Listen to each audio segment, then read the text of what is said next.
Então, boa tarde, gente. Estamos dando continuidade ao segundo ateliê de literatura e outras linguagens, nessa tarde maravilhosa de hoje, não é? Fernando será o nosso mediador e vai fazer a apresentação da nossa palestrante de hoje, Gabriela. Fernando, fique à vontade, tá? Olá, gente. Primeiramente, boa tarde a todos. Boa tarde, professora Ivanda. Boa tarde, Lívia. Espero a Gabi colocar aí a apresentação já aí no ponto. Realmente, a apresentação de Conceição, parabenizar a Conceição aí pela apresentação que ela fez. Né, eu não tenho formação pedagógica, mas tenho um grande interesse em enveredar pela área, e foi realmente muito esclarecedor dessas formas de uso e utilização da literatura no dia a dia, né, de sala de aula.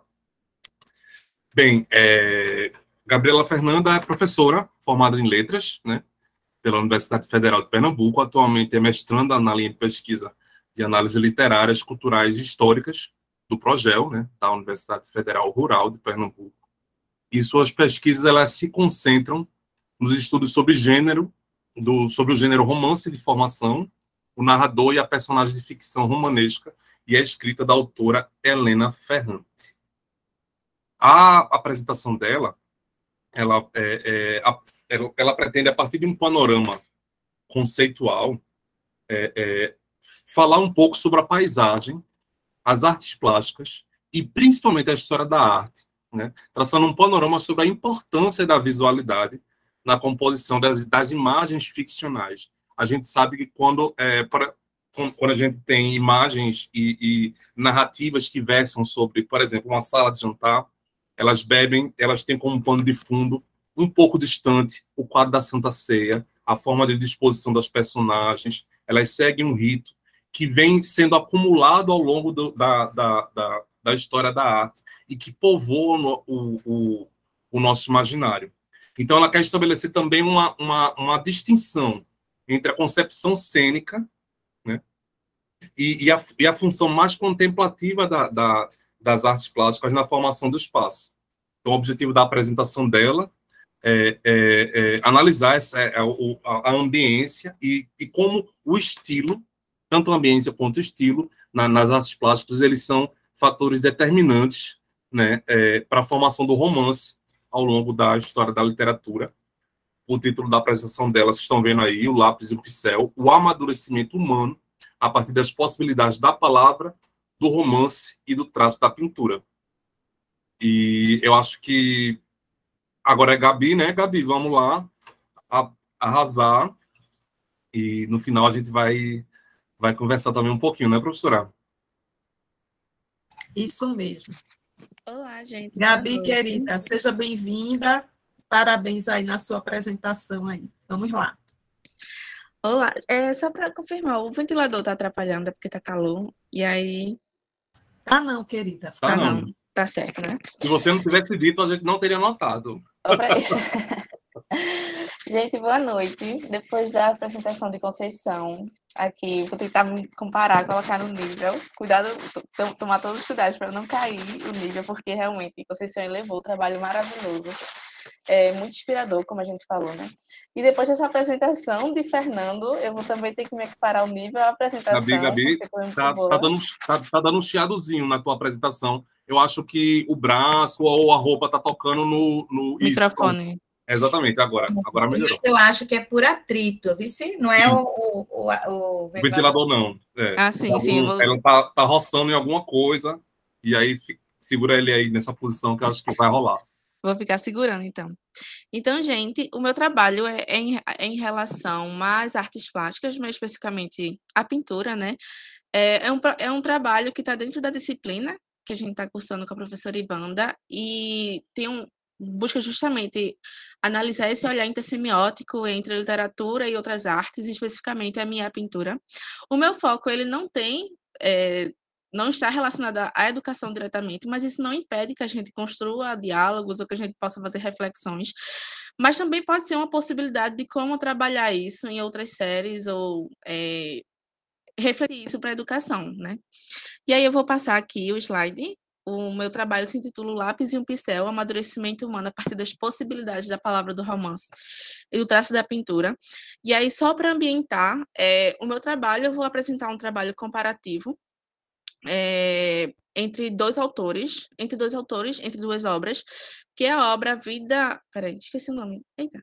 A Vida Mentirosa dos Adultos, eu esqueci o nome do meu corpus. A Vida Mentirosa dos Adultos, de Helena Ferrante, que é o meu corpus de trabalho aqui dentro do mestrado. E aí eu venho fazendo algumas pesquisas sobre ele, que eu já vou aprofundando na análise, fazendo outras reflexões, né, sobre esse corpus. E a obra Puberdade, do pintor... Aí eu não sei se eu vou falar agora certo, Edward Munch, que é um pintor expressionista, é o mesmo autor da obra O Grito. Rapidinho, gente. Aqui vocês pararam. Tá indo bem, porque eu tô com medo da internet tá caindo. Tá ótimo. Ah, sim. Tá Tá ótimo, bom, né? ótimo, amiga. Tá certo. E aí, eu vou, como Fernando falou um pouco antes, eu vou traçar um panorama da relação entre pintura e literatura, e depois eu vou focar na minha pesquisa, especificamente nessa pesquisa, para a gente perceber justamente como é que esse diálogo ele se estabelece.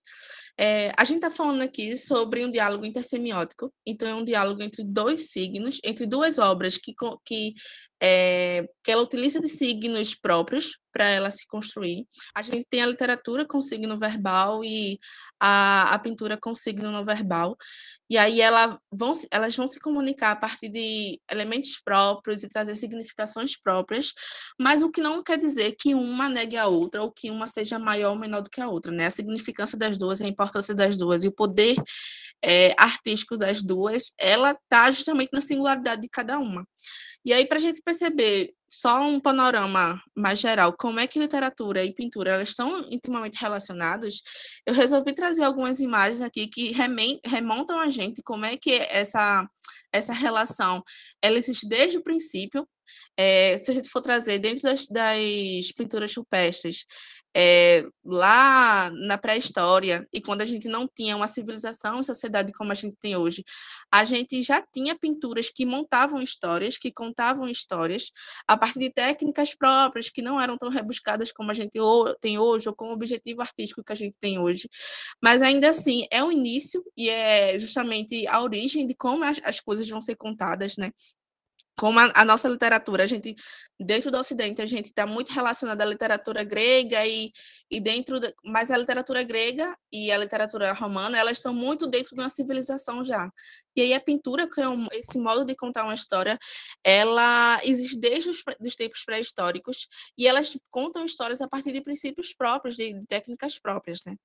E aí eu trouxe outro elemento que relaciona muito bem a literatura e a pintura, como a literatura e a pintura dentro do nosso histórico literário, elas estão relacionadas às imagens das iluminuras, que eram imagens que vinham associadas aos textos dentro da Idade Média. Obviamente, os textos eles não eram tão lidos quanto a gente tem acesso hoje, e a percepção sobre a literatura não é a percepção que a gente tem hoje, mas a gente tinha, sim, imagens associadas à contação da história e à narração. Ela tinha elementos próprios, estavam diretamente vinculadas ao texto, mas elas estavam ali não só como elemento extra, mas um elemento que realmente funcionava. É um elemento que estava ali para auxiliar na comunicação, na percepção das pessoas. E outro elemento também, dentro da Idade Média, que a gente tem, são as pinturas dentro das igrejas. E aí, como isso estava relacionado à religiosidade e comunicação das pessoas, a leitura literária, e aí, considerando também especificamente a leitura bíblica, né? Ela não era tão disseminada e ela não era acessível a todas as pessoas. Então, a gente tem a pintura aí como um modo de contar a história a partir dos elementos visuais e elementos que as pessoas tinham conhecimento. Mesmo que as pessoas não soubessem ler, elas tinham acesso à história, mas aí justamente é uma representação da história que partia de um ponto de vista, que partia de elementos caros para a perspectiva artística da época, elementos da pintura que justamente traziam esse modo de narrar. Então, a gente percebe que mesmo a pintura colocando assim, né, de forma mais geral, uma imagem parada, ela ainda assim consegue contar uma história, ela ainda consegue trazer significações, ela ainda consegue se comunicar com a nossa vida em movimento, apesar dela ter esses elementos, entre aspas, parados, né? E aí, dando continuidade, eu trouxe a imagem de O Nascimento de Vênus, de Botticelli, que ele justamente se relaciona muito. O Nascimento de Vênus é uma pintura já do Renascimento, e ela se relaciona muito com a literatura grega. Então, é uma pintura que ela se relaciona com a história, que ela se relaciona com a cultura.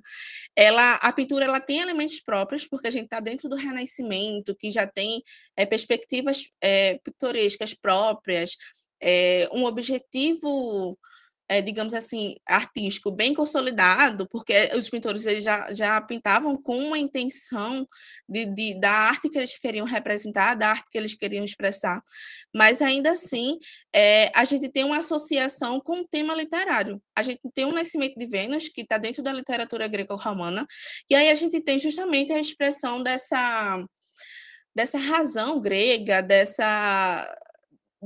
da figura do deus grego e da beleza e da grandiosidade a partir da pintura. Não é uma pintura qualquer, não é uma pintura como a gente qualquer assim, né? Não é uma pintura como a gente vê hoje, com elementos artísticos tão maleáveis, porque a gente hoje tem uma percepção artística muito mais ampla, digamos assim. A gente tem uma percepção de que a arte ela não envolve, não tem um certo e um errado, mas a gente tem um possível, a expressão do possível. Mas a gente tem, dentro dessa perspectiva, uma arte que ela se relacionava, dentro dos limites da época e dentro das percepções artísticas da época, se relacionava muito com a perspectiva literária que ela queria retratar, que ela queria se comunicar. E a gente tem hoje aqui, eu trouxe uma continuidade, dentro como a literatura ela se relaciona, a pintura se relaciona com a literatura e a literatura com a pintura. Outras expressões, essas aqui são mais atuais, como a literatura ela pode servir de inspiração e ela pode, os seus temas, os seus personagens, eles podem ser comunicados outras vezes por outras artes a partir de elementos específicos e caros a ela. Por exemplo, nessas três obras aqui, uma de Picasso, outra de Maison e outra de Dalí, a gente tem perspectivas que estão para além daquela obra artística que a gente viu até agora, muito clássica ou centrada no retilíneo, nas formas belas que imitam a natureza, mas a gente tem aqui digamos, esqueci a palavra, calma, uma expressão e um aproveitamento e uma exploração das formas artísticas, das cores artísticas, das possibilidades de comunicação a partir da arte, que se comunica intimamente com a temática que eles estão colocando. Se a gente for pensar dentro da obra de Don Quixote, não só dentro da temática, mas da importância da obra, dentro do romance, da história do romance, da história da literatura, como ele sendo uma obra primordial para a instalação do romance, ou para a compreensão do que a gente compreende hoje como romance. E também dentro da temática dos personagens, da construção dos personagens. Don Quixote não era um personagem tão usual como a gente vê hoje. Ele era um personagem, digamos assim, entre aspas, alienado. Era um personagem que ele estava dentro de si mesmo e enxergava o mundo a partir da sua perspectiva, que era uma perspectiva, entre aspas, distorcida. E aí a gente tem uma pintura que ela vai retratar isso de uma forma também distorcida, de uma forma que ela explora as formas. Eu não tenho Don Quixote, nem Picasso, nem Maison. Eu não tenho Don Quixote tal qual a forma humana que a gente tem na nossa realidade, mas um Picasso que é a obra que ela pode retratar e que ela quer retratar.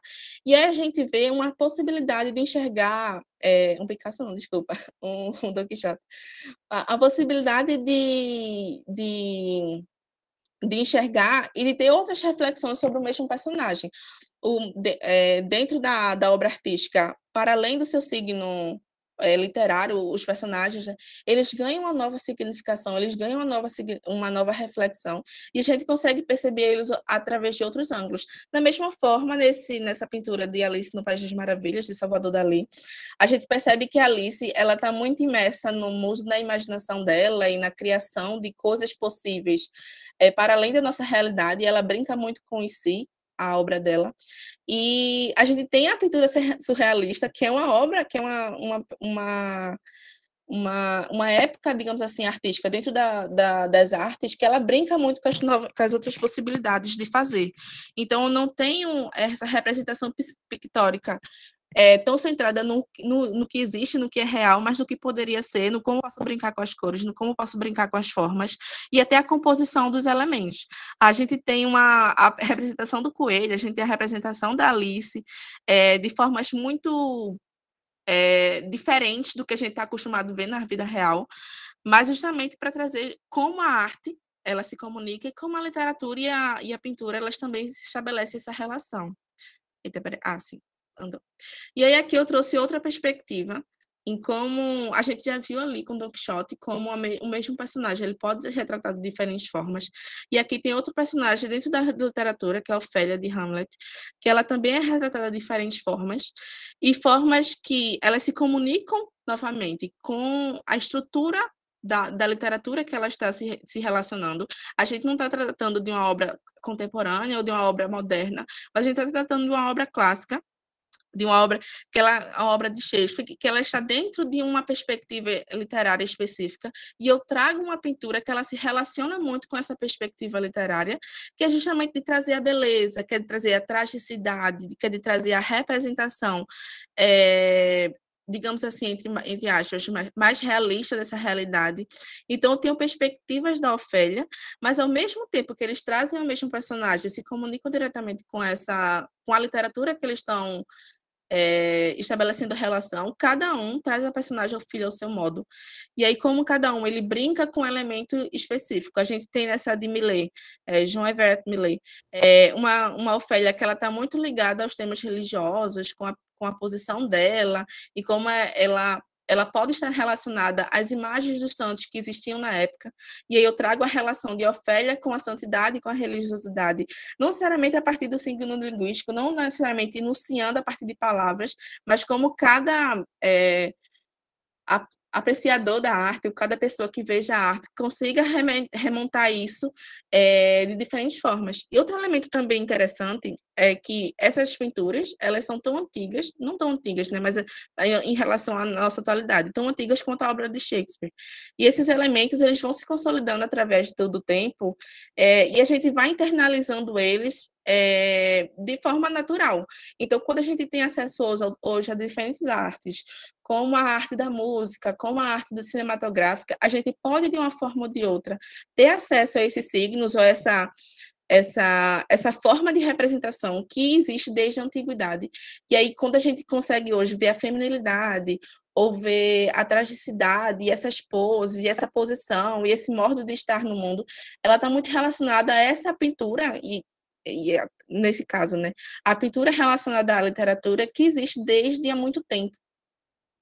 E aí, para dar continuidade a essa reflexão, como não só a pintura ela se inspira na literatura, mas a literatura ela também pode se inspirar na pintura, e aí é um jogo muito interessante, que é um jogo de criação a partir de algo estático, entre várias aspas, e aí é uma imagem parada de uma pintura, e como eu vou trazer justamente uma composição literária, narrativa, complexa, com personagens, com tempo, com espaço, com diálogos, com acontecimentos. E eu trouxe aqui duas obras, que é a primeira obra, as duas obras elas recebem o mesmo nome da pintura. A primeira é o Pintacilgo, que é uma pintura do século XVII. E aí é uma pintura que ela foi relida, e ela vem novamente como elemento foco, mas aí como elemento que faz parte da composição, que dá, digamos assim, que dá o pontapé da narrativa da obra que recebe o mesmo nome, Pintacilgo, e que é uma obra que também ela tem uma releitura cinematográfica. Então, a pintura que ela foi relida dentro da literatura, que ela também vai ser relida dentro do cinema, e elas trazem, além dessas diferentes linguagens, né, que ela brinca, a gente percebe como um quadro, entre aspas, simples, que ele traz simplesmente a representação de um pássaro estático. Eu não sei o que é isso, né, exatamente onde é que ele está, mas eu ia dizer bebedouro, só que bebedouro da atualidade, né, eu já ia estar voando. Como esses elementos, como um pássaro estático, ele brinca com a nossa reflexão, ele brinca com a nossa com a nossa realidade. E aí, quando a gente vai trazer dentro de se a arte fosse simplesmente a pura e a crua representação do real, a gente teria simplesmente uma representação de um pássaro. Mas quando a gente brinca com sentidos e quando a gente brinca com essas diferentes possibilidades do signo, a gente percebe que esse pássaro ele vai muito além de um pássaro e ele pode ter diferentes leituras. E aí essa leitura é tão ampla que ela pode ser um elemento de uma composição romanesca, que ela tem personagens, que ela tem uma vivência, que ela tem que ela interagem com outras significações que o autor, né, do romance ele vai trazer. E outra obra também é essa obra que também recebe o mesmo nome, o mesmo nome, A Moça com Brinco de Pérola, de Vermeer, que é uma obra barroca, e a gente vai ter a obra é justamente essa, a gente tem uma moça realmente de brinco de pérola, e dentro da obra romanesca de Tracy Chevalier, e aí meu inglês de centavos, a gente tem uma obra que ela, digamos assim, que ela traz a história dessa moça de pérola, trazendo justamente uma ficcionalização sobre a própria personagem. Agora, o que mais interessante, né, é que dentro da obra de Vermeer, ela é simplesmente uma moça parada, que ela está olhando para trás, assim, meio levemente para trás, e a gente percebe as significações e as possibilidades de reflexões que pode trazer dentro da mesma obra. Por que que essa moça foi retratada? Por que essas cores foram utilizadas? Por que que essa composição? O que é que tem por trás? Qual a importância de trazer uma moça de brinco de pérola sendo retratada? E como essas reflexões são tão fervilhantes que elas dão base a um romance, que ela tem uma personagem que a história dela é contada, que é um romance que ele brinca com essa perspectiva artística e também com a perspectiva histórica, então ela traz alguns elementos históricos. E é uma obra também que ela vai ser relida pelo cinema. Então a gente tem uma mesma obra pictórica sendo relida a partir do signo linguístico e novamente pelo cinema, a partir de diferentes linguagens, e como um só elemento, que digamos assim seria uma pintura parada, ela traz reflexões muito fervilhantes e questionamentos que dão base a outras reflexões que a gente vai construindo até hoje, vai sendo construídos no futuramente, né? E aí, deixa eu passar aqui, rapidinho. E aí, aqui é só mais uma...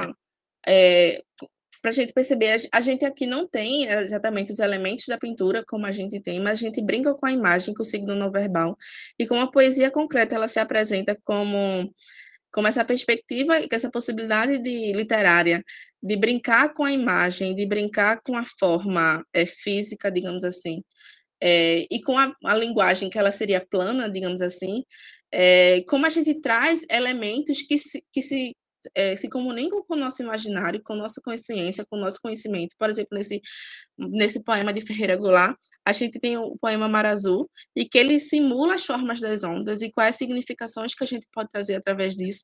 E nesse poema de Lua na Água, de Leminski, que a gente tem um poema que ele é refletido, como se reflete na água, e que constrói outro poema. E é um poema que ele é muito quebrado, a gente pode ler só a parte de cima, só a parte de baixo, as duas partes juntas. E aí, como a nossa imagem... Gombrich, que é um teórico dentro da história da arte, ele fala que existe uma distinção entre o que a gente vê, entre o que existe e o que a gente vê. Então, não necessariamente o que existe é o que a gente vê, e a nossa perspectiva, ela modula muito o nosso mundo. Então, eu acho que esses dois poemas, e principalmente esse poema de Leminski, ele brinca muito com essa nossa possibilidade, nossos limites e nossas explorações do signo linguístico, né? E aí, aqui eu vou dar base justamente à pesquisa. Isso aqui foi só para introduzir e para trazer como é que essa pintura e como a literatura elas estão relacionadas, e não é de hoje. A gente vem fazendo isso há muito tempo, enquanto humanidade, enquanto sociedade, enquanto produtores de significações através dos signos, verbais ou não verbais. E aí, a minha pesquisa é justamente dentro dessas duas obras. A primeira é A Vida Mentirosa dos Adultos, como eu falei, de Helena Ferrante, e a outra é a obra Puberdade, e aí, novamente, de Edvard Munch. E são obras que são obras distintas, construídas com linguagens distintas, em épocas distintas, mas em alguma medida elas se comunicam, e elas se comunicam tão intimamente que a gente passa a compreender muito melhor uma outra, na minha perspectiva, quando a gente realmente faz esse diálogo. Eu acho que isso se relaciona muito com as artes no geral, e com a nossa perspectiva... e com a nossa construção realmente de conhecimento, como a gente constrói conhecimento de forma cumulativa, a gente não simplesmente apaga, mas como as nossas noções e quando a gente faz as leituras, a gente realmente só soma, e como de alguma forma ou de outra, as nossas compreensões e as nossas extrapolações, digamos assim, literárias ou artísticas, elas estão muito relacionadas com as leituras que a gente já fez e com as possibilidades de vida que a gente já viveu em cada obra experienciada, tanto lida, quanto assistida, quanto vista dentro da pintura. Então é isso. E aí, só para trazer um diálogo, como essas duas artes elas se relacionam. Isso aqui foi mais, eu trouxe mais porque eu achei interessante, porque eu não tinha essa noção quando eu fui fazer a pesquisa para essa análise, né? Justamente eu cheguei nesse texto que ele traz duas visões muito conflitantes de artistas que a gente reconhece artisticamente como promissores e como importantes, mas como mesmo eles tinham percepções muito próprias da importância de cada obra, mas como hoje a gente percebe de outras formas, né? Por exemplo, Da Vinci, ele compreendia que a pintura representava a verdadeira forma do todo. Então, ele compreendia que a pintura, ela se sobrepunha à literatura, porque ela trazia o todo de uma vez só, enquanto a literatura ela trazia por partes, e nessa parte, a gente meio que se perdia, e a gente não tinha apreensão do todo. E, por outro lado, Baudelaire, ele associa o livro com a raciocínio e a dedução. Então, como ele estava muito mais relacionado à reflexão do que a pintura, que ela estava muito mais relacionada aos devaneios e sentimentos. E aí, como esses artistas, que apesar de serem tão importantes dentro da historiografia e para a nossa compreensão atual de arte, tanto da pintura quanto da literatura, eles ainda assim tinham percepções muito específicas dessas duas obras. E aí eu trouxe aqui uma fala não, né? Um trecho de Gonçalves, que ele é um professor da UEP, eu acho que da Universidade Estadual de São Paulo, que ele realmente reflete sobre ele tem um texto chamado Homologias das...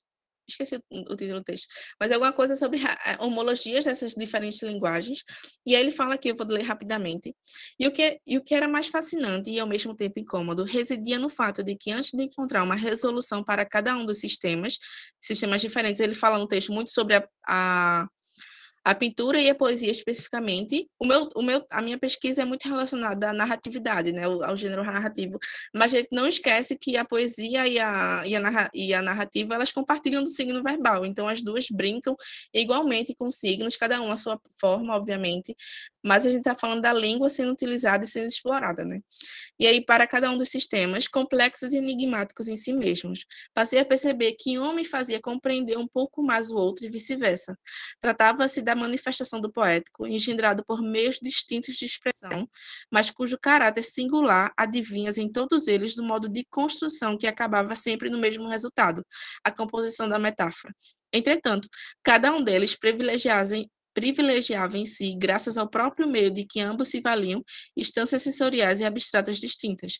Então, como esses dois elementos, eles se manifestam a partir de linguagens diferentes e, como a gente falou, a partir de signos diferentes e formas diferentes, mas os dois, e aí a gente extrapola para todas as artes, né?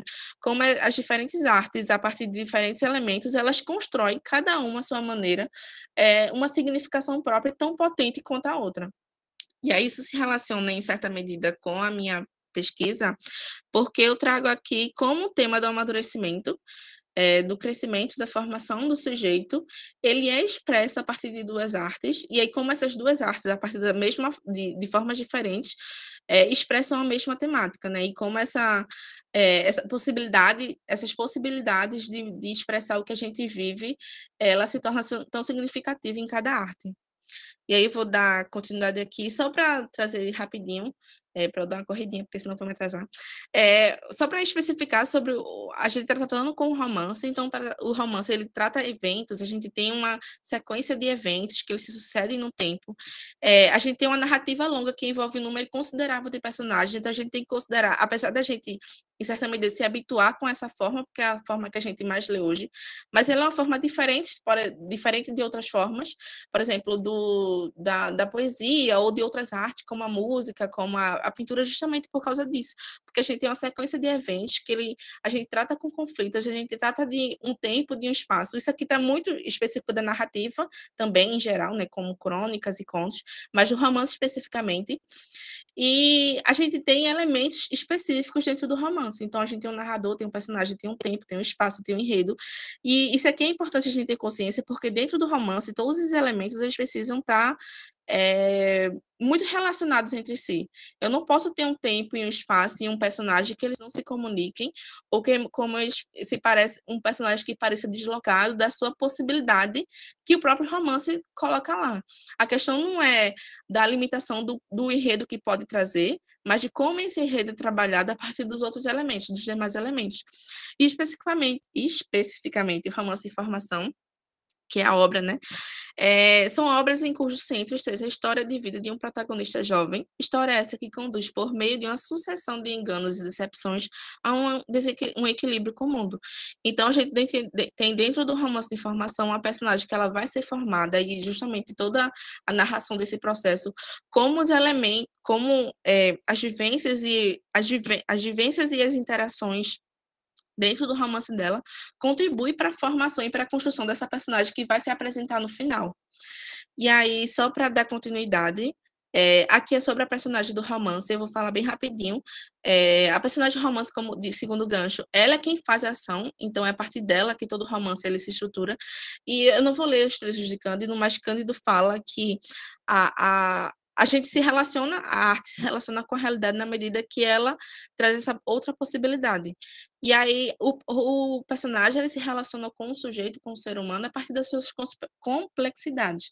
Então, da mesma forma como o ser humano e o sujeito real, ele é complexo, o romance dentro e fragmentado, o personagem dentro do romance, ele traz ele assume essas formas para construir seres tão complexos como os que a gente vivencia, né?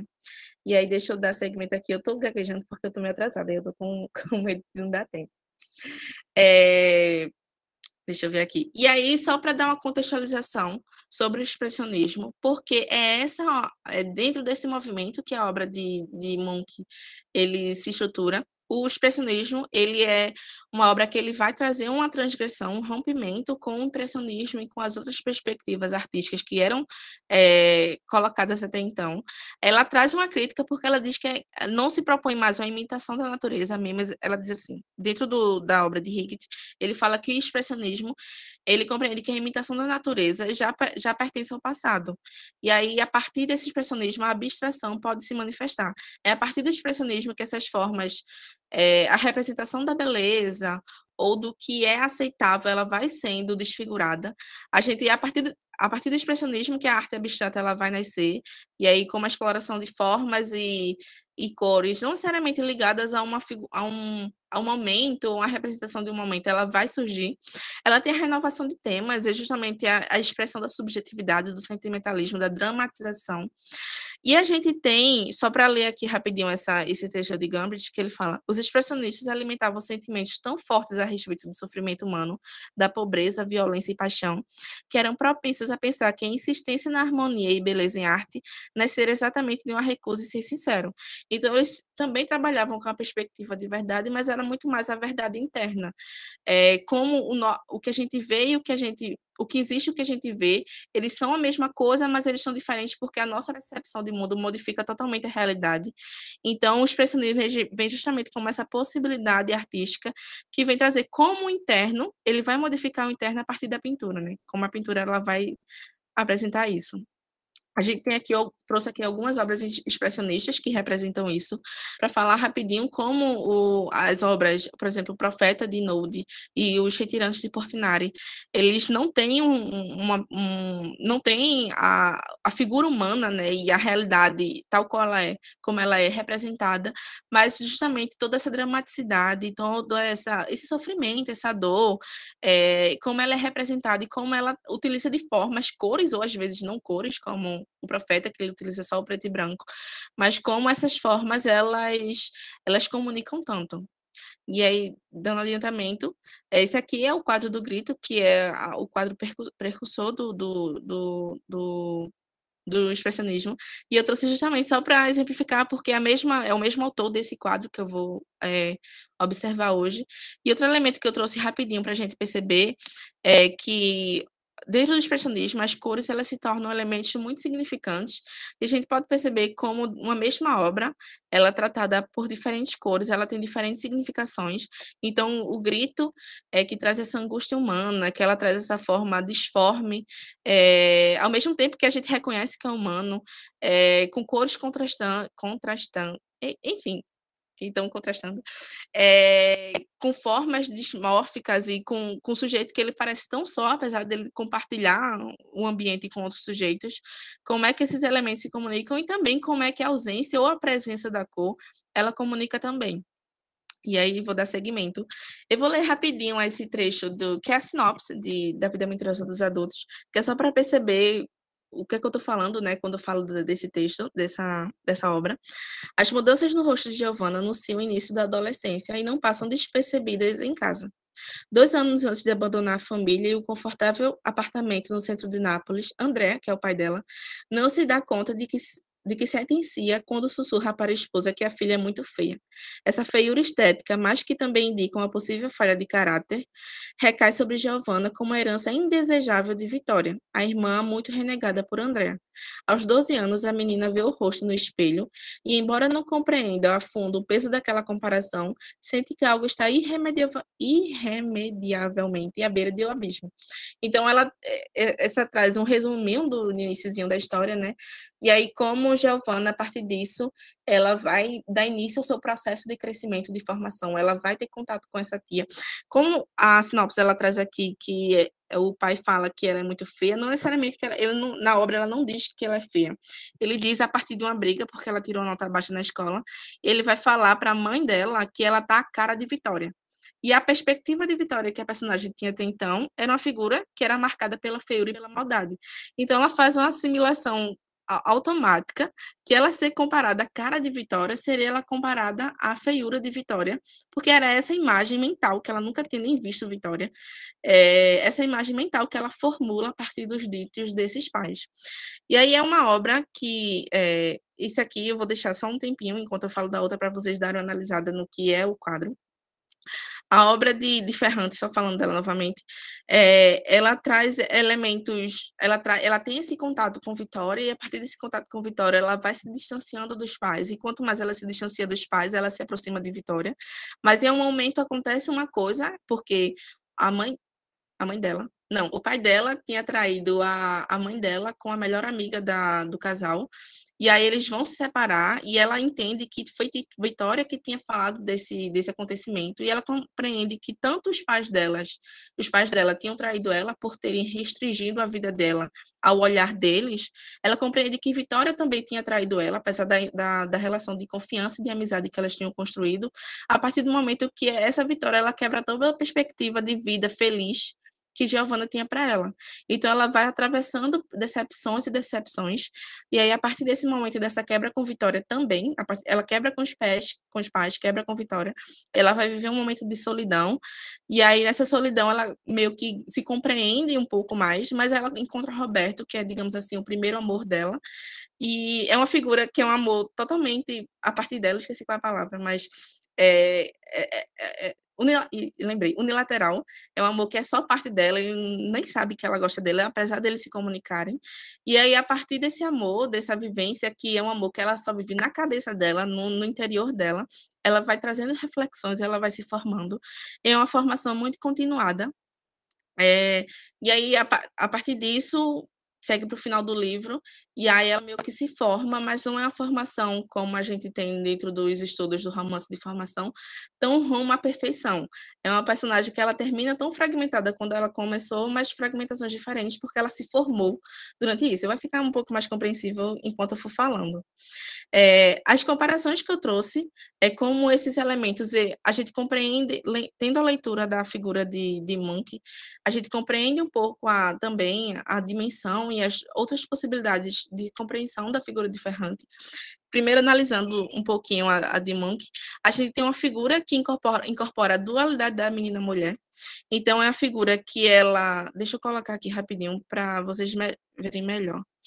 É uma figura que ela tem um corpo que tem curvas, que ela tem um quadril, mas ela tem um seio que não parece tão grande, mas ao mesmo tempo ele se apresenta.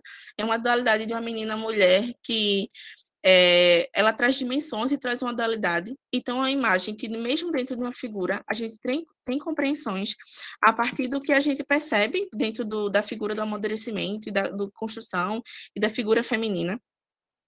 A gente tem, novamente, ela está despida e nua, e eu coloquei despida e nua porque eu achei significativo o fato dela estar nua, ela realmente está sem roupa mesmo, ela está sem nenhum elemento que cubra o corpo dela, e ela busca cobrir o corpo dela com o próprio corpo, mas como ela está nua em relação a quem ela é. Ela está sem roupas, mas é como se ela estivesse justamente se expressando quem ela é, a partir dessa nudez. É uma figura feminina, e eu acho que isso é muito significativo, como é a nudez associada à figura feminina, e qual é o impacto de mostrar o corpo, ao mesmo tempo que ela não mostra, porque ela esconde algumas partes. Então, é uma figura que ela está muito... ela se expõe ao mesmo tempo que ela se retrai.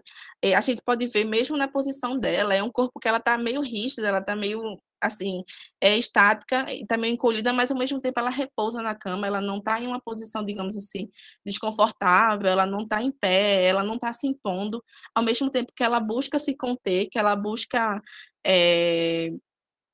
realmente se proteger. É uma figura que, ao mesmo tempo que ela se expressa nua, que ela expressa quem ela é realmente, a forma que ela veio, quem ela é no mundo de fato, ela, ao mesmo tempo que ela tenta esconder. Ela ocupa o centro da tela, então ela contrasta com o ambiente, e é uma figura que ela é mais clara do que o ambiente em torno dela, apesar da cama ela ser branca, o que pode ser significativo quando a gente pensa em repouso, quando a gente pensa na calmaria que uma cama deve representar, mas ao mesmo tempo que ela está nessa cama que é branca, ela está num espaço que é totalmente escuro. A gente tem do livro de Kandinsky, acho que é Kandinsky que se pronuncia o nome dele, que é um pintor do expressionismo, que ele vai fazer uma reflexão sobre as cores. Ele fala que as cores escuras elas são muito mais concêntricas, no sentido de que ela concentra mais, ela tá muito relacionada à concentração, e às vezes a um tom fúnebre, a um tom de morte, a um tom de solidão. E aí as cores claras elas estão muito relacionadas ao tom de amplidão e de conforto. E a gente tem dentro desse quadro cores contrastantes que elas se relacionam dentro da mesma figura. A gente tem embaixo da cama muito escuro, ao mesmo tempo que a cama está muito claro. A gente tem um fundo que ele parece ser pintado, mas ao mesmo tempo que ele parece ser manchado. A gente percebe que os traços da pintura, elas não são tão... isso, Kandinsky.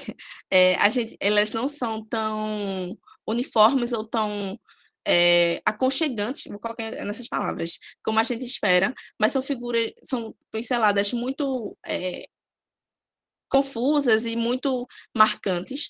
A gente tem uma figura que ela, como eu falei, né, ela encarna essa figura da menina-mulher, porque ela tem uma feição muito infantilizada, ao mesmo tempo que ela tem uma face, uma expressão muito séria. O rosto dela é muito pequeno para o corpo dela, mas ao mesmo tempo ela tem uma seriedade no rosto que faz a gente ter outras compreensões. E eu queria falar um pouco dessa sombra volumosa, porque essa é uma sombra que, se a gente for trazer dentro de outras pinturas, eu vou trazer já no finalzinho. Eita, caiu. Outras pinturas do próprio Munch, ele trouxe outras perspectivas e outras possibilidades de colocar essa obra Puberdade, uma que ela é preto e branca e outra ela é mais colorida. A gente percebe como a sombra nessas duas obras ela está diferente dessa primeira. Nessa primeira, a gente tem uma sombra que, ao mesmo tempo que ela parece uma sombra, ela parece meio que um fantasma dessa menina, esse corpo que se projeta para fora, que ele é meio duplo. É uma sombra que ela é muito volumosa e que ela contrasta muito com o ambiente, porque aparentemente não, né? Ela está muito clara para o ambiente, e a gente tem essa sombra que é o eu dela, digamos assim, se a gente for fazer uma leitura, né? É o eu dela que se projeta para fora e traz essa outra perspectiva e essa outra subjetividade dela que é expressa. A gente tem essa comunicação, esse corpo que ele se comunica, mesmo sem falar nada, como a gente falou, é um corpo rígido, é um corpo firme, mas ao mesmo tempo é um corpo que se repousa, que se encolhe. Então, é um corpo que, mesmo a gente não necessariamente tendo o conhecimento da nomenclatura do quadro, que o nome é Puberdade, a gente percebe que é uma figura que ela encarna um medo constante, ou um estado de tensão, que é estar atenta, mas estar medrosa, que é justamente essa dualidade. E aí, para dar continuidade, é como o corpo ele se relaciona dentro da obra de Ferrante, porque eu fiz uma leitura justamente, uma leitura intersemiótica e uma leitura comparativa, como o corpo em Ferrante, dentro da perspectiva de Giovanna, né, que é a personagem principal, é um corpo que está em constante mutação. Então, ela começa, a narrativa ela tem 12 anos, então ela passou pela menarca, ela vê o corpo dela mudando, e ela enuncia como esse corpo dela pode, de alguma forma, estar afetando a forma como ela vê o mundo. Ela diz que ela não sabe se realmente aquilo aconteceu, ou se foram os pensamentos dela que estavam bagunçados por esse corpo que se modifica. Mas a gente percebe que esse é um corpo atravessado por olhares, tal qual a obra de Munch. Ela não é a personagem, né, de Monkey, ela não está ali à toa, mas ela é uma personagem olhada, ela é colocada em foco, ela é olhada por quem está olhando ela, ao mesmo tempo que ela olha, ela é olhada.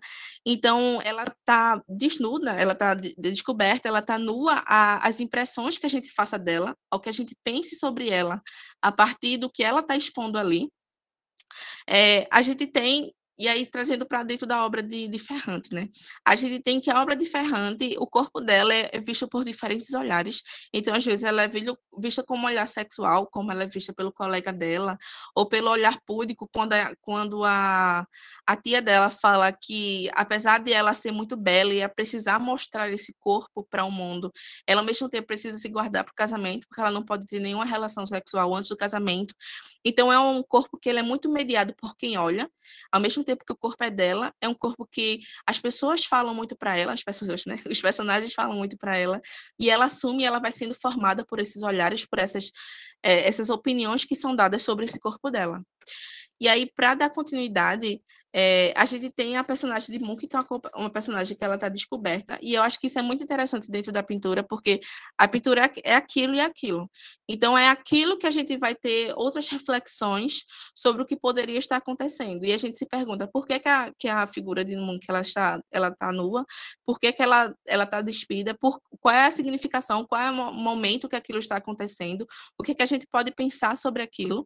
E a gente comparando com a obra, tratando assim, né, indiretamente, com a obra de Ferrante, na obra de Ferrante, Giovanna, ela usa justamente a cobertura do corpo como uma forma de se comunicar, ao mesmo tempo que ela, às vezes, se veste quando ela quer se esconder, ou se veste de tons específicos, como rosa, quando ela está muito mais na infância, ou quando ela quer comunicar expressamente para o mundo que ela está fechada para tudo e para todos, ela se veste de preto, como ela fala, né, de preto dos lábios ao corpo, aos olhos. Então, ela realmente se fecha para o mundo a partir dessas cores, a gente pode ver diretamente.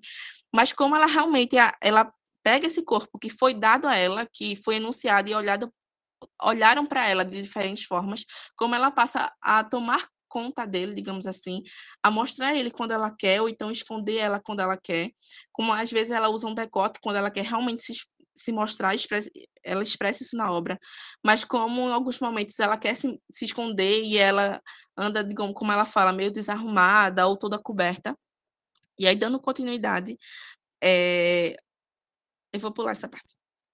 E aí a gente tem aqui o corpo face, que eu coloquei, né, esse título para esse trecho, que é justamente como o olhar dessa figura de Munch, ela apresenta um olhar complexo, um olhar que é fixo, que é reflexivo, mas ao mesmo tempo que é amedrontado.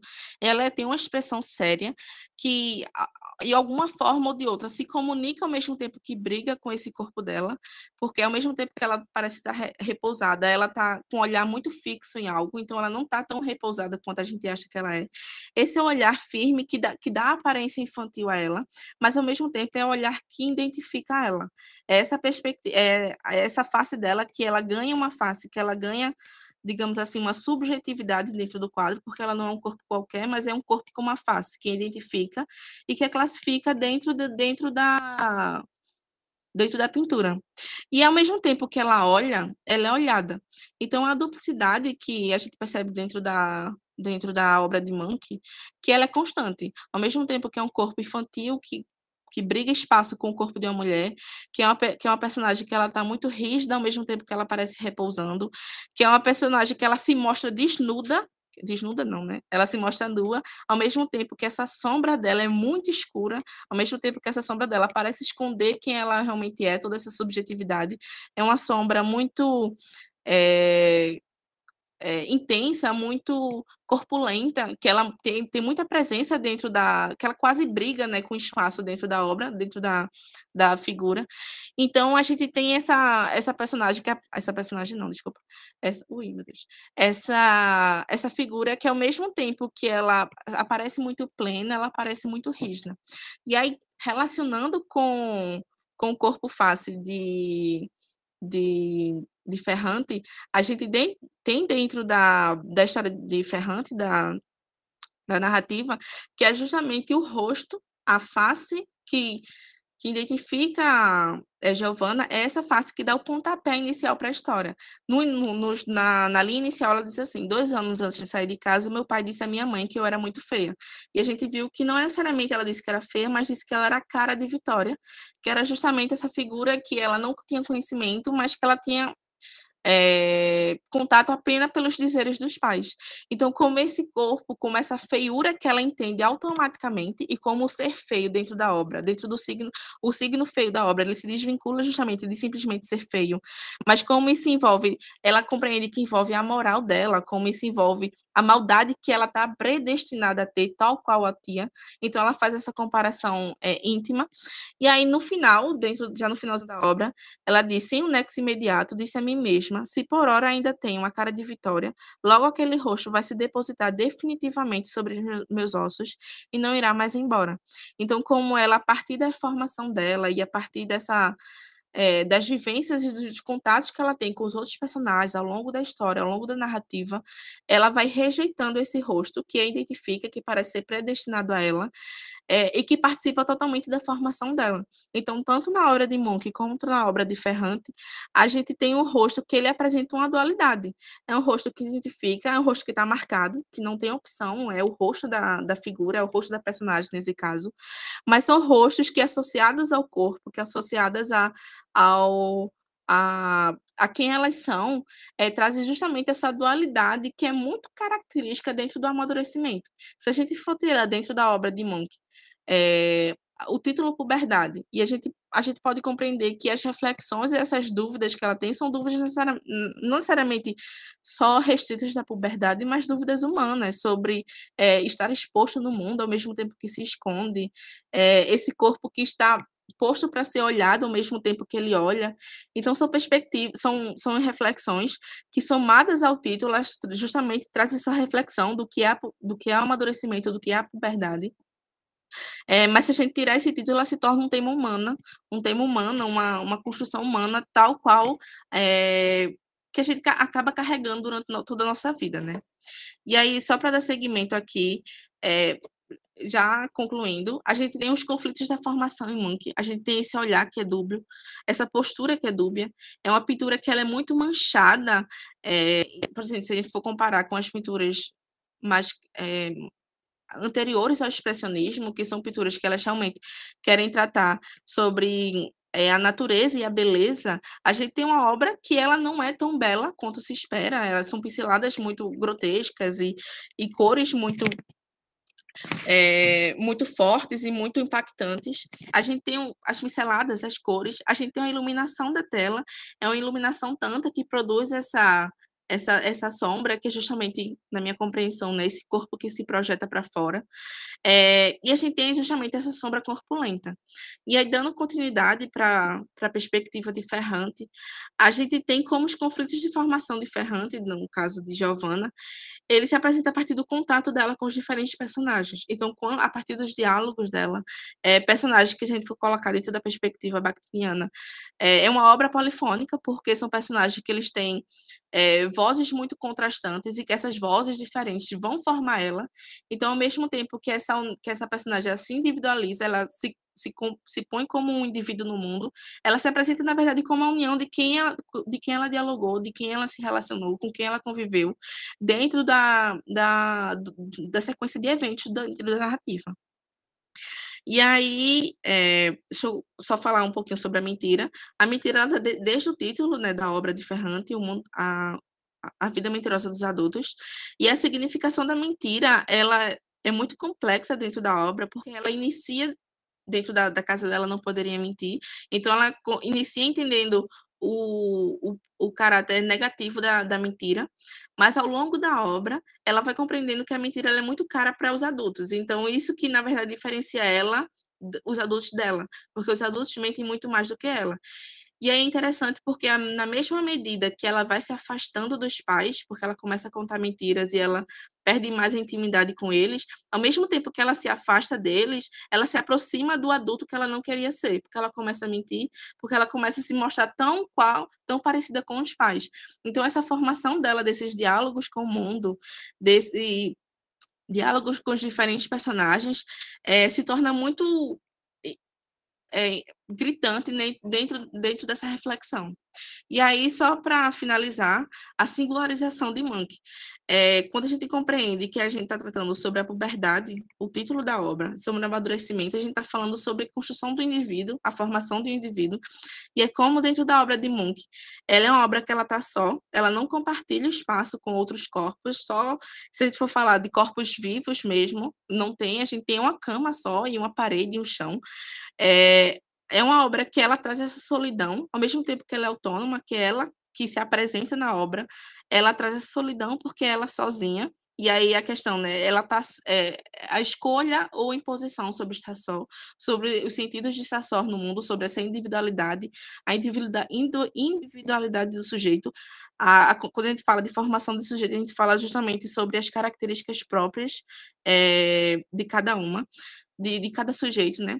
A gente tem como ela se movimenta com o mundo, a gente tem dentro do expressionismo como a nossa realidade, como o nosso mundo, ele é mediado pelo nosso olhar.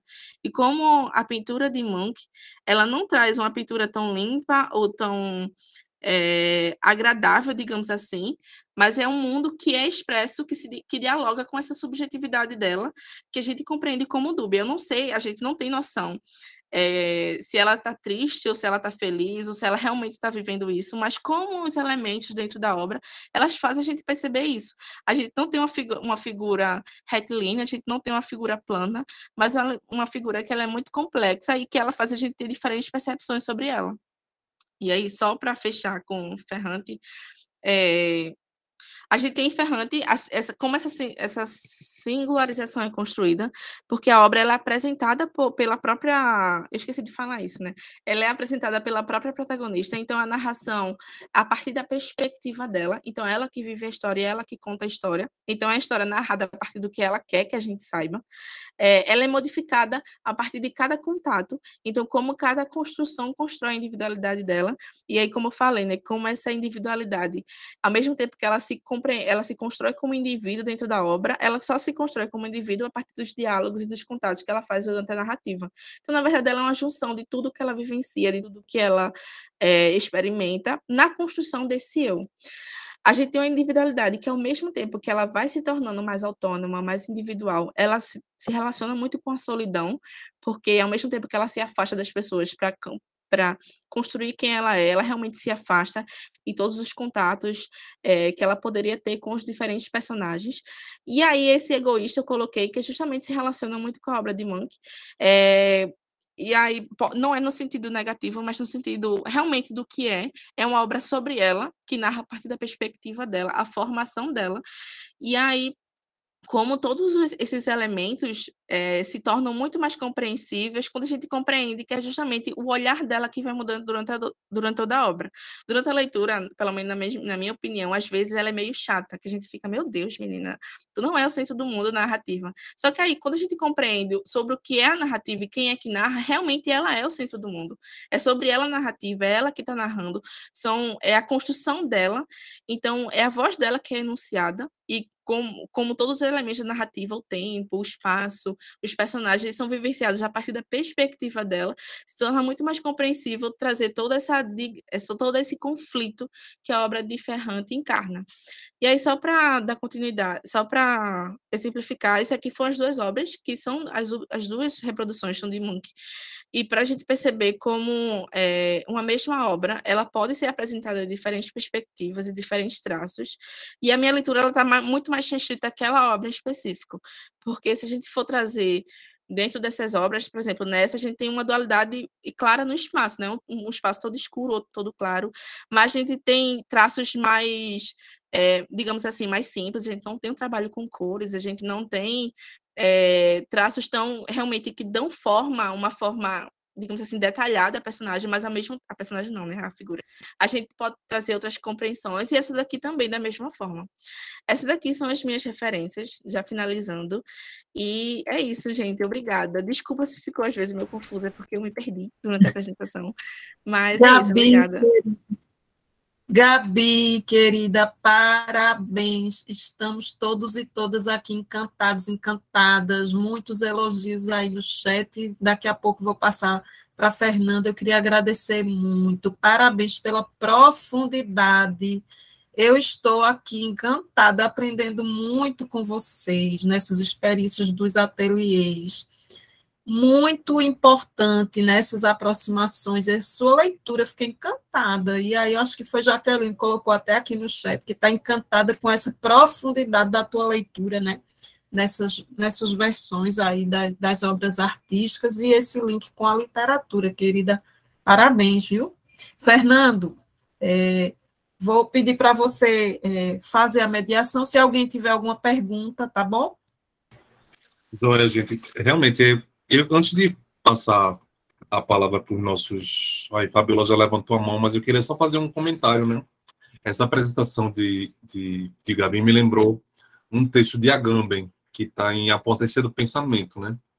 E que eu catei aqui rapidamente a citação, né? Que ele diz assim: assim como o Graal se perdeu na história, o pesquisador precisa desorientar-se em sua busca filológica, porque é exatamente esse desorientar-se a única garantia da seriedade de um método, que é, na mesma medida, uma experiência mística. Eu acho que foi isso que Gabi trouxe para a gente, essa experiência, né?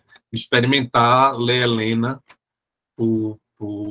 pela obra de Munch, e experimentar Munch pela obra de Helena Ferrante, refletindo sobre esse processo, né? Da paisagem, presença, imagem, presença, né? Falando sobre lugar, sobre a fruição das obras. E aí eu quero passar, Gabi Fabiola levantou aqui a mão, eu vou abrir o microfone, Fabi, para a gente te ouvir. Oi, gente. Eita, eu estou também encantada. Como eu já relatei aqui, né, que pintura também é o meu lance, eu fiquei perplexa, assim, quanto à leitura, porque no primeiro momento, quando a gente fala literatura e pintura, eu pensei assim, que você ia entrar logo naquela vertente de várias obras, como você entrou, né, falando sobre a arte rupestre, a evolução e tal da arte ao decorrer dos anos, né, do tempo, da história e tal. Só que você fez uma coisa assim bem mais impactante para qualquer oficina, que é se debruçar sobre uma obra só, de uma forma muito profunda, e a gente fez essa imersão, mergulho, assim, eu me emocionei mesmo, eu adoro Munch, eu acho que essa imersão foi bastante profunda, assim, a gente mergulhou fundo nessa obra, e essa comparação, né, com a outra obra literária foi perfeita. Eu gostaria de perguntar o seguinte, Gabi, sobre essa questão, né, de você ter escolhido essa coisa do expressionismo, já para mostrar a questão dos sentimentos, né, dessa nova fase da pintura, que mostrava justamente essa coisa das emoções, né? Que antes a pintura, como você falou, era mais para retratar, era mais para mostrar, digamos assim, um fato histórico, tinha uma função, né, digamos assim, que a fotografia, a partir da fotografia, essa função foi quebrada. Aí não precisávamos mais da pintura para retratar. Aí a pintura serviria para quê nesse início do século XX? Aí tu vem com Munch, né, que já é para mostrar que a pintura tem outra função, que é essa coisa do sentimento, né, de mostrar que as linhas também gritam, né, também se expressam. E aí você trouxe essa coisa do expressionismo de Munch, né? Tu acha que, trazendo esse expressionismo de Munch, né, unindo com essa outra obra que também é bastante emotiva, né, intimista. Foi essa junção perfeita. Eu senti isso, né? Quero saber se você que escolheu sentiu também. Eu senti muito isso. Tinha muitas coisas que eu queria falar, só que eu acabei me perdendo. Mas eu acho que, principalmente, a comparação entre elas, principalmente no começo, não foi intencional eu trazer uma obra expressionista. Eu quis trazer ela à puberdade, porque ela justamente se relaciona desde o título, né, com a perspectiva da formação que é o que eu queria falar. E aí dentro disso, eu mergulhei no expressionismo para justamente perceber, entender como é que era. Mas aí, dentro da perspectiva expressionista e como a obra de Munch ela se elabora, como ela se forma, eu achei que conversa muito. Primeiro, porque ela traz, digamos assim, duas perspectivas.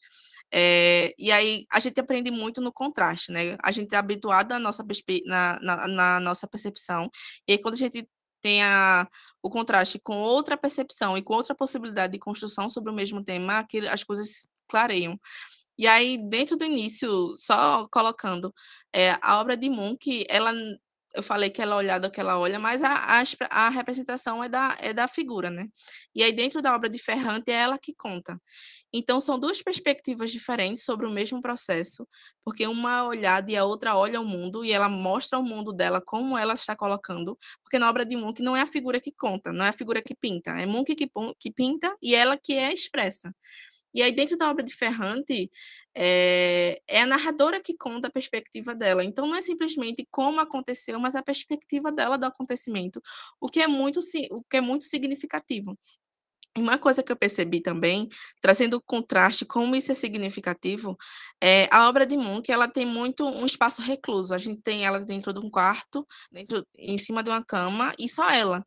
E aí, se a gente for colocar um contraste com a perspectiva de Ferrante, a gente tem toda uma contação de uma história com elementos diversos, que traz um nível muito macro. A gente tem eventos, a gente tem acontecimentos, a gente tem uma passagem de tempo, a gente tem personagens diversos, a gente tem ela dialogando, e o processo justamente de formação dela. Mas como até nessa perspectiva macro, nesse complexo, né, nessa grandiosidade no sentido de longo da literatura, a gente percebe como os elementos micros é que constroem essa personagem. Então, quando a gente para olhar um elemento só, digamos assim, uma cena, que é como é retratado na figura de Munch, a gente percebe como eu percebi pelo menos, né, como a retratação de um só momento, ela se torna tão significativo, e como o detalhe mesmo, assim, aquela singularidade que na leitura rápida a gente não percebe, é que constrói, que dá a significação da obra de Ferrante, né? Eu também percebi que a obra de Munch, ela extrapolou as minhas reflexões. Eu já tinha muito maturando isso, mas ela traz muito essa percepção de que a puberdade dentro de Munch, e apesar do título, ela trata muito sobre o humano. E como é que toda essa nossa ambiguidade, essa nossa dualidade, a gente não é um ser único, a gente não é um ser retilíneo, a gente não é um ser simples, mas um ser complexo. E como isso, marcado pela puberdade, a gente percebe que a formação e que a gente percebe, né, o momento da adolescência, que é como a formação geralmente retratada na literatura, ela é só um momento que as coisas estão acontecendo primeiro, mas que vai ser prolongada para o resto da vida. Se a gente tirar o título Puberdade, na minha percepção, ela se torna uma obra sobre a vida como ela é, como o sujeito ele está exposto ao mesmo tempo que ele se retrai, como ele se projeta ao mesmo tempo que ele se esconde, e como esse crescimento, como essa puberdade é justamente basicamente o primeiro impacto, a primeira vivência desses acontecimentos que eles vão se prolongar enquanto a gente se forma enquanto indivíduo. Apesar do romance de formação ele tratar sobre a formação de um período específico, geralmente é justamente o personagem jovem. Se a gente for tratar a nossa realidade, a nossa relação com isso, a gente não é formado simplesmente em um período específico, mas constantemente, né, construtivamente. E quando a gente estiver vivo, a gente vai estar se formando. Então, a obra de Munch, ela justamente me trouxe essa perspectiva de um olhar por outra perspectiva, de outro olhar, de outra possibilidade artística e também narrativa, um mesmo momento, o mesmo acontecimento, o mesmo tema. Espero que tenha respondido. Muito bem, muito bem. Foi isso mesmo. E que eu percebi, né, quando você trouxe a obra, e você expôs muito bem agora. Muito obrigada, viu? Parabéns, querida. A gente queria agradecer bastante, né, a participação de todos e todas, parabenizar muito Gabriela Fernanda, Gabi, a nossa Gabi, pela apresentação, muitas aprendizagens hoje, eu acho que os ateliês estão dando show aí, né, hoje é nosso segundo dia, teremos outros ateliês que serão divulgados, né? A gente está fazendo aos poucos e divulgando aos poucos. Em outubro a gente vai ter a sequência. Não na próxima terça, na terça seguinte a gente vai ter a sequência dos próximos ateliês. Então, contamos mais uma vez com a participação de todos e todas, agradecemos a vocês e até a próxima oportunidade nesse compartilhamento de aprendizagem, gente. Até a próxima. Um bom descanso a todos e a todas. Tchau, tchau, gente. Boa noite. Tchau, tchau. Abração, gente. Tchau, tchau. Foi um prazer, gente.